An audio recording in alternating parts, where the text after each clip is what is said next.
de las nereidas de los mares. La ira irrita a las salamandras del fuego y la concupiscencia grosera convierte de hecho en juguete de los gnomos o pigmeos del reino mineral a quienes quieren servirse de ellos. Es preciso ser prontos y activos como los silfos, flexibles y atentos a las imágenes como las ondinas y nereidas, enérgicos y fuertes como las salamandras, laboriosos y pacientes como los gnomos. En una palabra, es urgente, indispensable vencer a los elementales en su fuerza sin dejarse nunca dominar por sus debilidades. Recordad que nuestro lema divisa este lema, voluntad. Cuando el mago haya muerto totalmente en sí mismo, la naturaleza entera le obedecerá. Pasará durante la tempestad sin que la lluvia toque a su cabeza. El viento no desarreglará un solo pliegue de su traje. Cruzará el fuego sin quemarse. Caminará sobre las aguas tormentosas sin hundirse, podrá ver con entera claridad a todas las riquezas que se esconden en el seno de la tierra. Recordemos las palabras del gran Kabir Jesús. Los milagros que yo he hecho los podréis hacer vosotros, y aún más. El orden angélico del mundo de las causas naturales o mundo de la voluntad consciente, es el de los malachim o reyes de la naturaleza, que ciertamente constituyen, por sí mismos, los legítimos principios espirituales de los elementos. Esos dioses, inefables y terriblemente divinos, son hombres perfectos en el sentido más completo de la palabra. Tales seres están mucho más allá del bien y del mal. El asceta iluminado se llena de asombro y místico terror cuando experimenta, en todas las partes de su ser, la presencia del dios murciélago, poderoso señor de los misterios de la vida y de la muerte.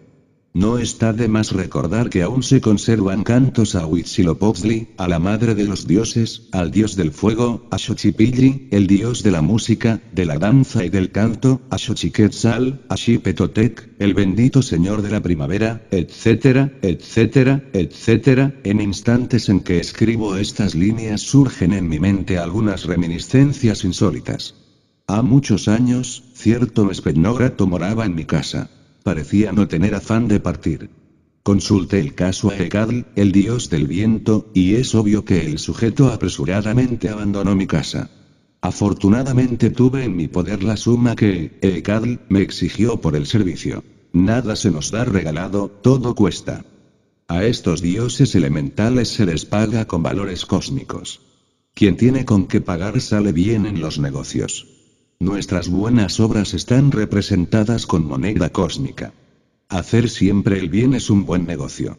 Así acumularemos capital cósmico mediante el cual es posible hacer negociaciones de esta clase. El iniciado aborda a los seres elementales en nombre de cualquiera de los reyes que los gobiernan. De alguna manera desciende a los reinos elementales trayendo consigo su virilidad, y obra entonces sobre los elementos. Las operaciones elementales deben iniciarse en el mundo de las causas naturales.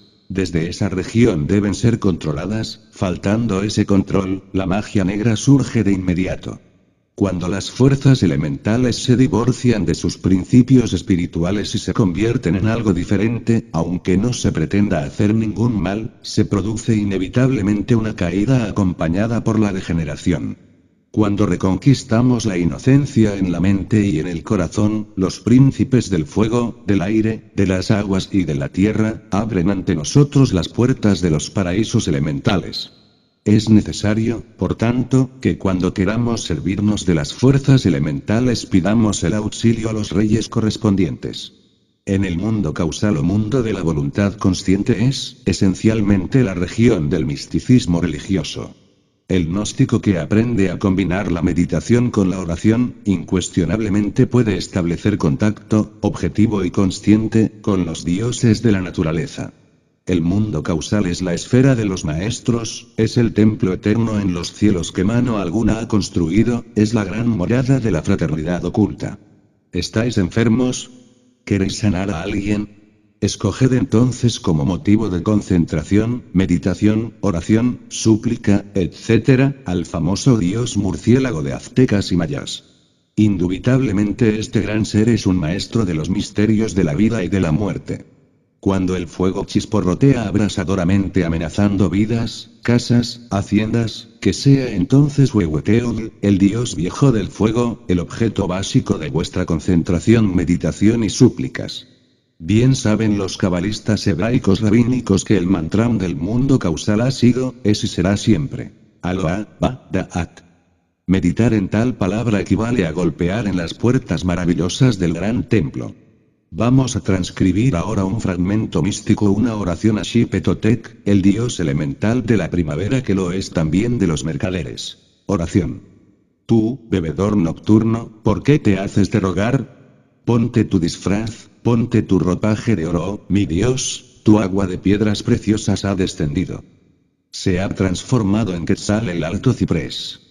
La serpiente de fuego se ha transformado en serpiente de Quetzal. Me ha dejado libre la serpiente de fuego. Quizá desaparezca y me destruya yo, la tierna planta de maíz. Semejante a una piedra preciosa, verde en mi corazón. Pero todavía veré el oro y me regocijaré si ha madurado, si ha nacido el caudillo de la guerra. Oh, Dios mío, haz que por lo menos fructifiquen en abundancia algunas plantas de maíz. Tu devoto dirige las miradas hacia tu montaña, hacia ti. Me regocijaré si algo madura primero, si puedo decir que ha nacido el caudillo de la guerra.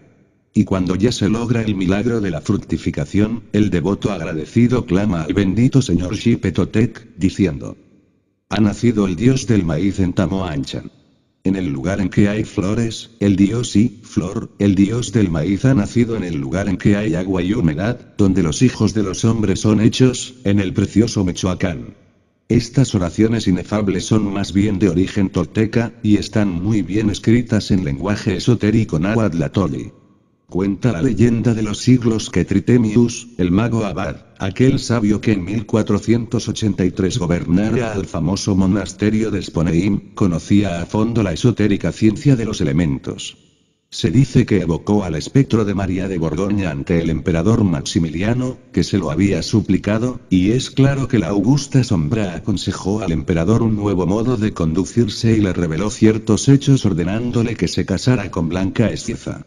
Todos los eruditos de la Edad Media se apasionaban incesantemente por la magia y muchos trabajaron con los elementales de la naturaleza.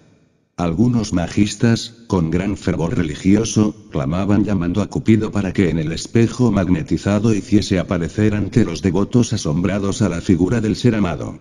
Válgame Dios y Santa María. Cuántas maravillas hacía Cupido mediante los elementales. El abad Tritemius se consideraba discípulo de Alberto Magno. Jamás negó que el más santo de los santos practicara la magia. Alberto el Magno, como Santo Tomás, afirmó la realidad de la alquimia. Su tratado sobre tal materia estaba siempre sobre la mesa del abad.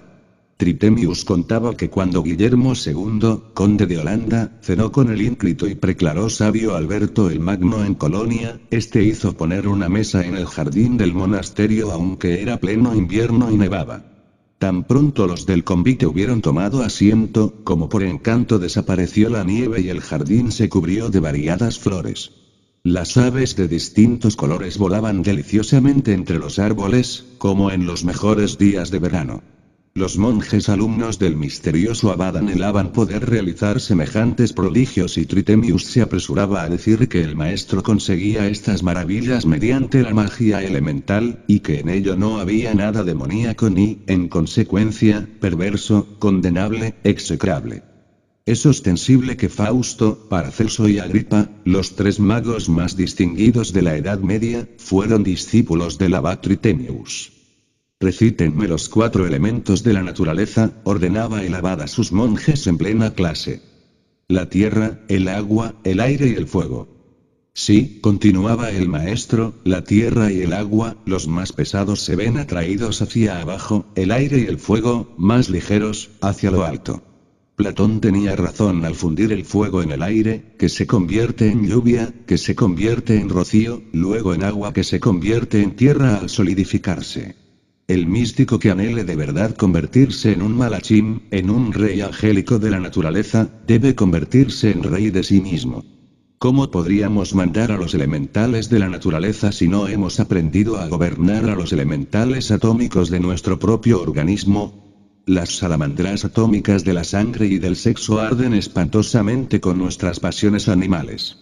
Los silfos atómicos de nuestros propios aires vitales, al servicio de la imaginación mecánica, no se confunda esto con la imaginación objetiva consciente, juegan con nuestros pensamientos lascivos y perversos. Las ondinas atómicas del sagrado esperma originan siempre espantosas tempestades sexuales. Los gnomos atómicos de la carne y de los huesos gozan indolentes con la pereza, glotonería, concupiscencia. Se hace urgente saber exorcizar, mandar y someter a los elementales atómicos de nuestro propio cuerpo. Mediante los exorcismos del fuego, los aires, las aguas y la tierra, podemos también someter a los elementales atómicos de nuestro propio cuerpo. Incuestionablemente tales oraciones y exorcismos deben ser muy bien aprendidos de memoria. Exorcismo del fuego. Se exorciza el fuego echando en él sal, incienso, resina blanca, alcanfor y azufre, pronunciando 3 veces los 3 nombres de los genios del fuego. Michael, rey del sol y del rayo. Samael, rey de los volcanes. Anael, príncipe de la luz astral, escuchad mis ruegos. Amén. A continuación, el devoto formulará mentalmente su petición. Exorcismo del aire.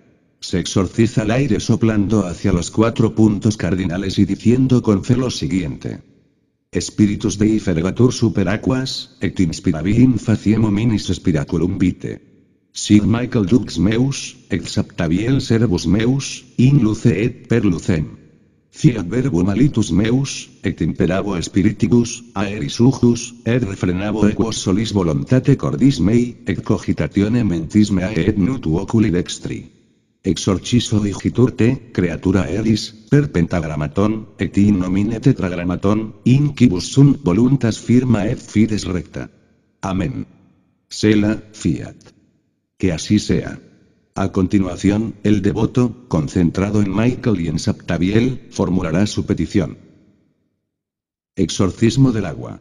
Fiat firmamentum in medio aquarum et separet aquas abaquis, quae superius sicut quae inferius sicut quae superius ad perpetranda miracula rei unius. Solejus pater est, luna mater et ventus ant gestavit in utero suo, ascendita terra ad coelume de ursus a coelo interran descenit. Exorciso te, creatura aquae, ursis mi speculum Dei vivi in operibus ejus, et fons vitae, et ablutio peccatorum. Amén. A continuación, el devoto, concentrado en la loco en Nixa, hace su petición mental. Exorcismo de la tierra. Por el clavo de imán que atraviesa al corazón del mundo, por las 12 piedras de la ciudad santa, por los 7 metales que corren dentro de las venas de la tierra, y en nombre de God, obedecedme obreros subterráneos. Luego, el devoto concentrado en God, formulará su petición. Los magos antiguos usaban en sus operaciones de magia elemental saumerios con ramas de laurel, artemisa, altamisa, ruda, salvia, pino, romero, etc. Tales vegetales ardían entre carbones encendidos. Esta observancia es magnífica. El aire se carga con el humo de las plantas, el fuego exorcizado reflejará la voluntad del operador y las fuerzas sutiles de la naturaleza le escucharán y responderán. En tales instantes el agua parece estremecerse y hervir, el fuego arroja un extraño resplandor y se sienten en el aire desconocidas voces. La misma tierra parece temblar. Era en tales momentos cuando los magos de la Edad Media lograban que el genio elemental Cupido, además de hacerse visible en el espejo magnetizado, mostraba también en él mismo no solo a la figura de la persona amada sino, lo que es más interesante, los sucesos que el destino reserva siempre a los seres que se adoran. Los dioses del fuego, Agni, Huehueteotl, etc., los Elohim del aire, Paralda, Ekadl, etc., las divinidades del agua, Nixa, Tlaloc, etc., Gob y otras deidades subterráneas, asisten siempre al místico que con sabiduría, amor y poder, les invoca. Se nos ha dicho que todo mago que trabaje con los elementales de la naturaleza puede hacerse invisible a voluntad. Incuestionablemente, tal poder solo es posible adquirirlo, como cualquier otra facultad, a base de supremos sacrificios. Es ostensible que el sacrificio significa claramente la elección deliberada clarividente de un bien superior con preferencia a uno inferior. El carbón, que la locomotora consume, es cruelmente sacrificado al poder del movimiento tan indispensable para transportar pasajeros. En realidad, el sacrificio es una transmutación de fuerzas. La energía, latente en el carbón ofrecido en el altar de la locomotora, es transformada en la energía dinámica del